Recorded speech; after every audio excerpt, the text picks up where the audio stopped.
Добро пожаловать! И сегодня наконец-то свершилось то замечательное чудо, и я наконец-то приобрел себе спустя больше, скорее всего, чем год с момента выпуска вот это вот чудеснейшее чудо от компании GPD. И, конечно же, это у нас GPD G1. Для тех, кто не в курсе, конечно же, это то, что я очень сильно люблю и то, что я очень сильно всем советую. Это внешняя видеокарта. В данном случае AMD Radeon RX 7600M XT. Вот такая вот малышка. Немного в сторону. И посмотрим, что с ней идет.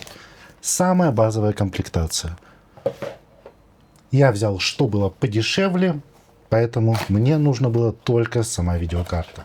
В комплекте идет вот такой вот кабель питания. В простонародье кабель Микки Маус, ну или же лэптопный. Также идет кабель с гордой надписью Thunderbolt 4. Собственно, сам девайс, который идет вот в такой вот пленочке. И перед его включением пробежимся немного по его портам. На передней стороне у нас имеется кнопка включения, переключалка режимов. На первой версии не было, этот переключатель появился у нас в версии 2024 года. Также USB 4 порт, или же Thunderbolt порт, кому как удобней, но здесь именно USB 4. И также Oculink порт с пропускной способностью примерно что-то в районе 64 гигабита, что в 2 раза быстрее, чем Thunderbolt. Ну а чтобы понимать, это у нас PCI-Express 4.0, а это у нас PCI-Express 3.0. Собственно, поэтому такая разница в скорости. На задней части у нас тут прямо раздолье для разъемов, а именно разъем питания, куда же без него, 3 USB 5 гигабит, SD картридер. Конечно, было бы неплохо, если бы засунули вот сюда еще microSD, но один есть и уже хорошо. И также мы имеем DisplayPort и HDMI. HDMI у нас, если мне память не изменяет, а она скорее всего не изменяет, 2.1 версии. То есть прям все круто. В принципе, данная видеокарта прямо отлично подходит почти к любому девайсу, к которому вы хотите присобачить eGPU. В отличие от тех франкенштейнов, которые можно собрать самому, используя десктопную видеокарту, десктопный блок питания, конечно, это громадина. И чуть-чуть вы выиграете в производительность. Здесь же блок питания у нас встроенный. Реально, один кабель воткнул, второй кабель воткнул и играй на здоровье. Ну и, конечно, без тестов данный девайс не обойдется. Ну и в тестах мне поможет вот такой вот аппарат, который я очень сильно люблю заляпывать пальцами, под названием One X Fly на процессоре 7840U и наличием 32 гигабайт оперативной памяти. Включим же его, и пока он включается, поищем кабель. Использовать я буду, конечно, не оригинальный кабель, потому что оригинальный для меня слишком короткий, но любой, как я говорил, Микки Маус подойдет без всяких проблем. Ну и касательно Thunderbolt кабеля, я стандартно не буду использовать, потому что за все время у меня тут немножко накопилось всяких разных кабелей, и я буду использовать, скорее всего, вот этот синенький. После небольших тестов посмотрел плюс-минус по производительности они работают.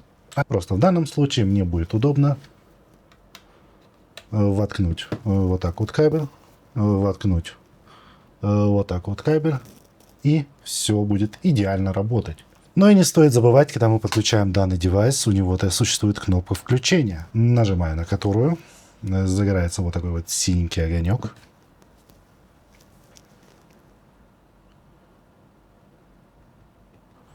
Девайс немного раздупляется, и появляется сообщение, что видеокарта таки подключена, и все отлично. Ну и тестировать мы будем, конечно же, не снимая экран, а благодаря вот таким вот технологиям под названием HDMI мы можем спокойно все это впустить в рекордер. Примерно вот такая вот штука у вас получится из всего этого. Итак, экран мы подключили, закрываем, и пришло время посмотреть на, собственно, геймплей. Касательно настроек ТДП перед самым запуском, тут можно видеть, будет на максимальном ТДП без каких-либо ограничений, чтобы было все просто идеально. И единственным ботлнеком был, конечно, невозможно обойтись в наше время без геймплея Киберпанка. Поэтому запускаем Киберпанк. Не забудем также включить перформанс мониторинг.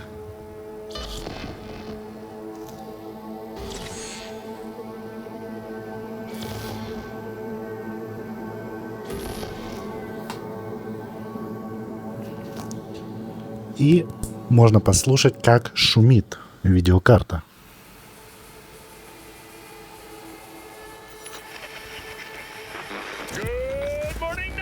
В принципе, играя со звуком, играя в наушниках, особой проблемы мы не увидим. Конечно, проблема с тем, что как я сейчас играю, учитывая, что мне вот сюда вот дует. Но это уже, как говорится, мои проблемы.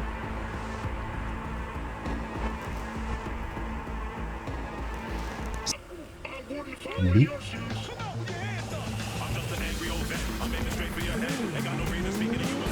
И можно видеть довольно-таки стрёмный FPS, учитывая, что мы на ультрах и все такое. И все же FPS не могет. И можно заметить, что нагрузка GPU примерно 94-96%.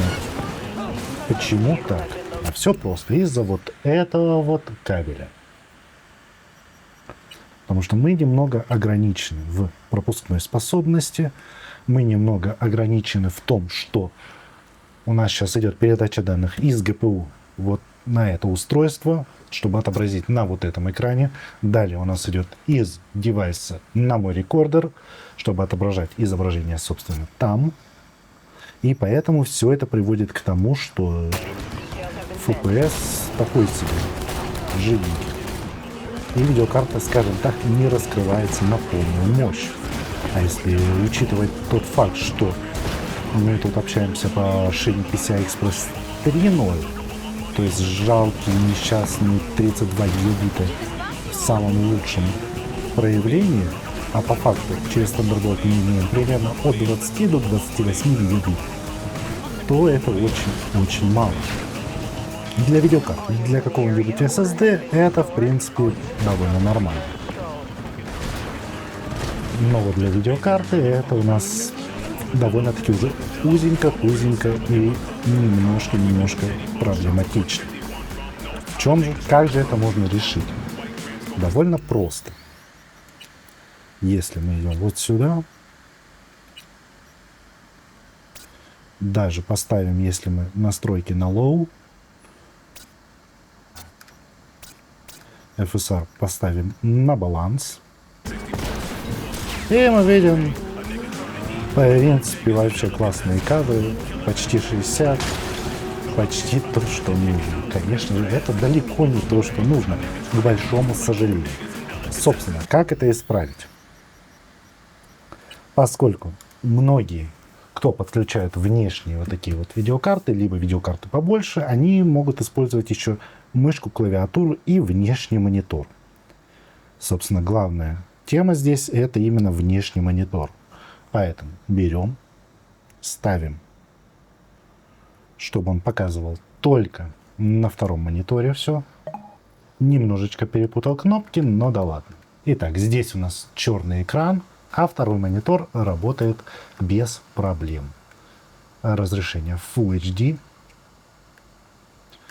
И теперь мы опять запустим Киберпанк. Но теперь стоит помнить, что здесь только внешний монитор работает. То есть нету передачи данных с ГПУ на дисплей устройства. Почему-то FPS у нас не показывается. Процессор у нас долбится в соточку. Совсем еще чуть-чуть. Но поскольку у нас ничего не показывает, мы по-быстренькому перезапустим. 60 кадров. Отлично. У нас показывается 60 кадров. Стабильные 60 кадров, прошу заметить. Далее мы идем в видео. VSync. VSync off.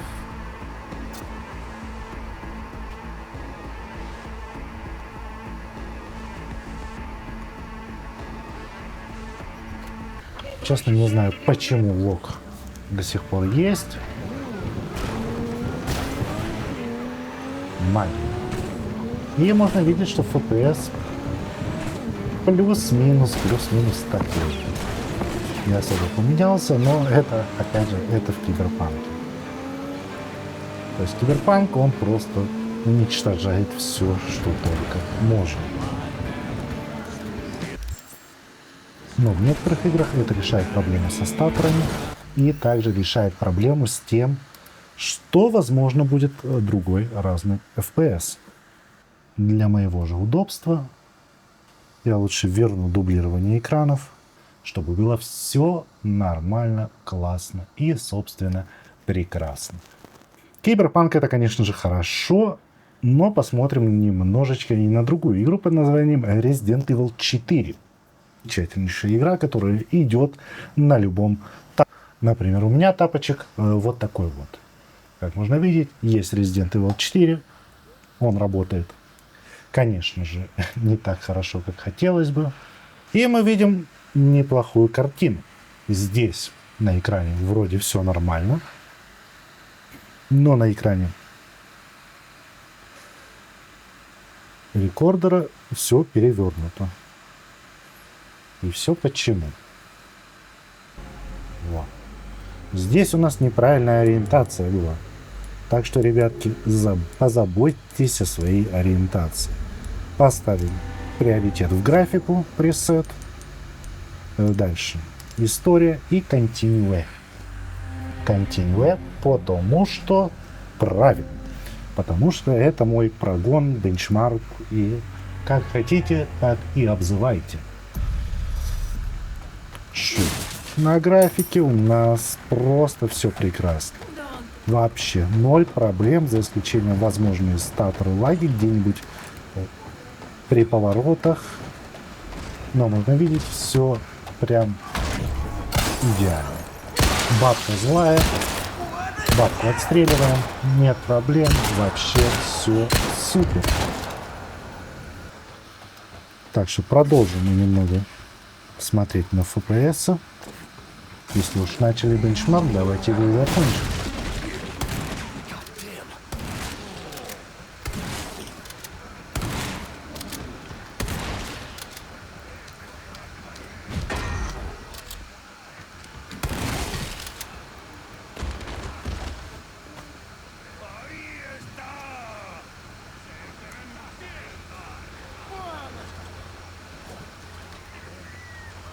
Бык отправляется в зрительский зал. FPS прям отличный, прям играбельный. Для Full HD самое оно. Но опять же не стоит забывать, что это очень хорошо оптимизированная игра. И здесь она работает прям идеально как надо. 60 плюс кадров на довольно неплохих настройках. В принципе, если играть на маленьком экране, как, например, сейчас я играю либо на этом, либо на экране моего рекордера, который тоже плюс-минус 7 дюймов, то все прям классно выглядит и очень хорошо играется. Прям играть одно удовольствие. Карта в режиме... Я бы не сказал, что это максимальная производительность, но это в нормальном режиме, как тут написано. Также у нас имеется тихий режим. Видеокарта быстро отрубается на минутку, на секунду. Что странно.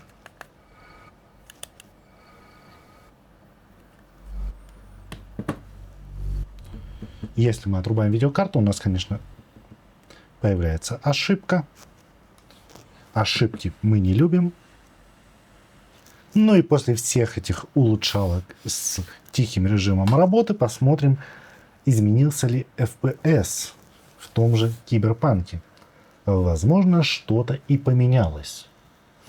Потому что, напомню, эти режимы, они меняют не только скорость вращения вентилятора, Ну и также ТДП данной видеокарты. Если на нормале у нас стоит 100 Вт, то вот на Quiet режиме у нас уже стоит, если мне память не изменяет, и я надеюсь, что GPD при этом ничего не изменили, то стоят 60 Вт. Поэтому надеемся, ждем и верим. И по магическим причинам Cyberpunk разблокировал свой FPS. Я никогда не пойму все эти мониторинги, потому что иногда здесь застакалось на 60, там застакалось на 40, здесь 70. Непонятно.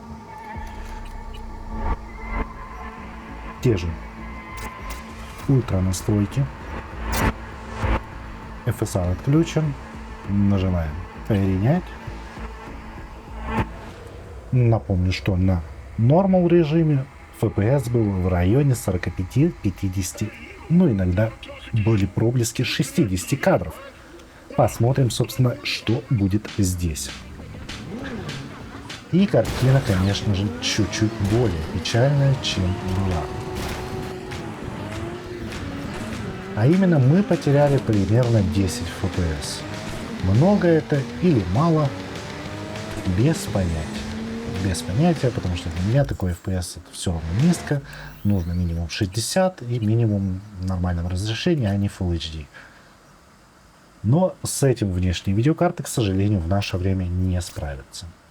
Поменяем настройки на Medium, возможно, что-то изменится.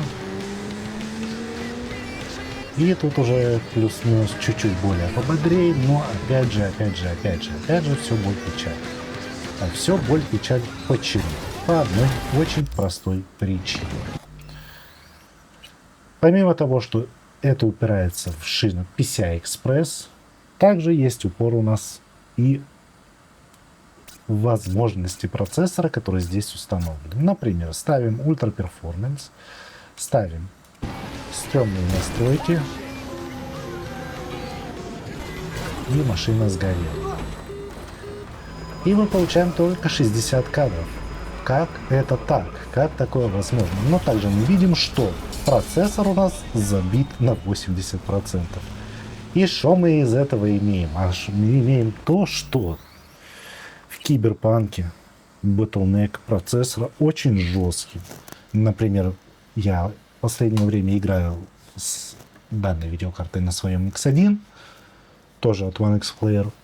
И там Cyberpunk просто уничтожает процессор, он забивает его в сотку, потому что там только 6 пи-ядер, а с пи-ядрами далеко не уедешь, когда их 6 штук. К сожалению, великому сожалению. И да, эта проблема не вот в этом потертом кабеле, это проблема именно в производительности процессора. Ну, посмотрим, например, на Lies of P. Темненькая, страшненькая, непонятненькая игра. Как она и работает с этой видеокартой? А с этой видеокартой она любит компилировать шейдеры, потому что куда в наше время без компиляции шейдеров? Реально никуда. Мы видим замечательные 120 кадров в секунду. Что еще можно хотеть от этого устройства? Стабильные 120-121 кадр. Ну и потом мы попадаем в менюшку, и менюшка нам немножечко портит малину. К сожалению. В графике мы тут, конечно же, изменим и поставим на Medium. И FSR на качество. VSync on нормально пойдет. Continue. Ну и не стоит забывать, конечно, помимо просмотра великолепнейшего Пиноккио, также можно настоятельно, я бы сказал, желательно подписаться на данный канал, чтобы видео выходили, когда они смогут выходить, девайсы попадали, когда они смогут попасть, и также было просто все классно и прекрасно. Тем временем Пиноккио 80 кадров с просадками непонятными, конечно, я не понимаю, почему тут все так лагает, но по идее это норма. Конечно, когда я подключал как eGPU 3090, тут было, конечно, более интересно фреймрейт, но в принципе пойдет, Возможно, на видео невозможно, а почти 100% на видео это будет более дерганое, чем оно в реальной жизни.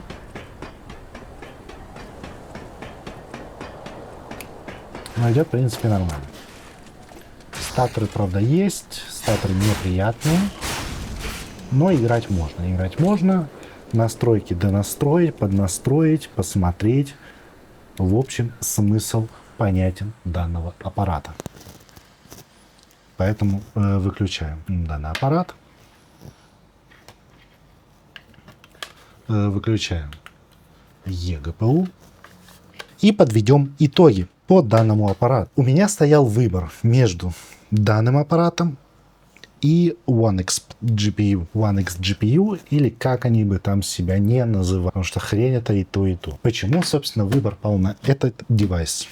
По простой причине. По размерам этот девайс, по-моему, даже меньше, чем One X GPU, но у этого девайса очень большой плюс по сравнению с One X GPU, а точнее у One X GPU очень громадный минус. И минус этот заключается в том, что помимо большего размера, чем вот эта вот кроха, там у вас еще дополнительно идет примерно вот такого вот размера блок питания. А здесь все внутри, все прям идеально. Конечно, то, что там можно воткнуть M2 диск, кого-нибудь да подкупает, но не стоит забывать. Этот диск, он не подключен по PCI-Express 6. Там нет PLX чипа, который у вас будет спокойно переключать между GPU M2. Там идет все гораздо проще. Внутри установлен примерно вот такой вот адаптер, примерно вот сюда, и который работает по USB шине. Если мне память не изменяет, а возможно она очень сильно изменяет, на One X GPU отсутствует один USB порт. Интересно, собственно, почему. Также немножечко дополню. К сожалению, великому сожалению, вот этот вот кабель, который я раньше использовал с GPD WinMax 2, скорее всего, приказал долго жить, и я не смог протестировать с ним. Скорее всего, FPS бы в играх подрос, причем неплохо так подрос, но кабеля уже заказаны, несколько штук. Один, который, говорят, 100% мамой клянусь, работает, другой непонятно, неизвестно. И если это что-то будет существенное, выйдет видео. Но да ладно, объясню, в чем суть этого порта, если вдруг кто-то не знает и по ошибке будет думать, что он просто работает как вот этот USB кабель. Ты включил, подключил, все работает. Нет, ребят. Это у нас, точнее вот это у нас PCI-Express слот, грубо говоря, который работает по X4. Правда, он без 12-вольтовой линии питания. Это тоже надо помнить. Питание по этому кабелю не идет. Возможно, передается какое электричество, но нету именно силовой части. Но, как мы все знаем, PCI-Express не любит горячую замену и может привести к очень печальным последствиям. Например, у вас работает GPU, вы такие подключили, вроде все классно и прекрасно. Подключаем вот здесь в контактах, что-то там замялось, замкнулось, не так встало. И мы приходим к тому, что у вас мертвый процессор. Или же мертвый GPU. Довольно печально. Поэтому самое лучшее подключение — это вставили порт, вставили выключенный девайс. Конечно, вставляем девайс и уже после этого включаем и этот GPU, и свой девайс. Или же свой девайс, а потом GPU.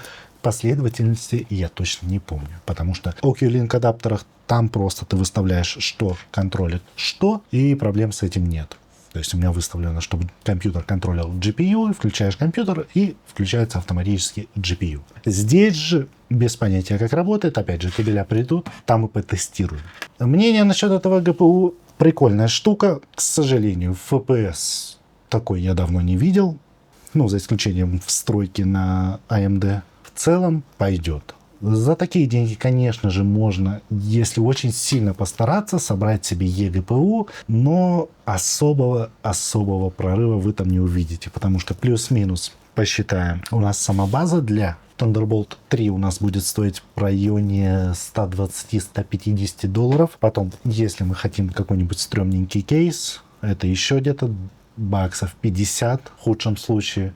В лучшем найдем что-нибудь за 20. Далее блок питания. Блок питания это у нас еще где-то в районе $80-100, что вообще совсем говно не покупать. Ну и касательно видеокарты, то тут от $350 до $500. Поэтому как бы шило на мыло. Свою эту игрушку я купил примерно за 470-500 долларов. Точно не помню цену. Давно это было. Она мне почти месяц шла. Спасибо купонам. Поэтому, в принципе, за такие деньги пойдет нормально и жить можно. Без особых проблем, без каких-либо там вау-вау-вау-вау. В принципе, нормально. Можно жить можно. Поэтому порекомендовать, конечно же, можно. И лучше всего купить, конечно же, по ссылкам в описании, чтобы мне капнула денежка.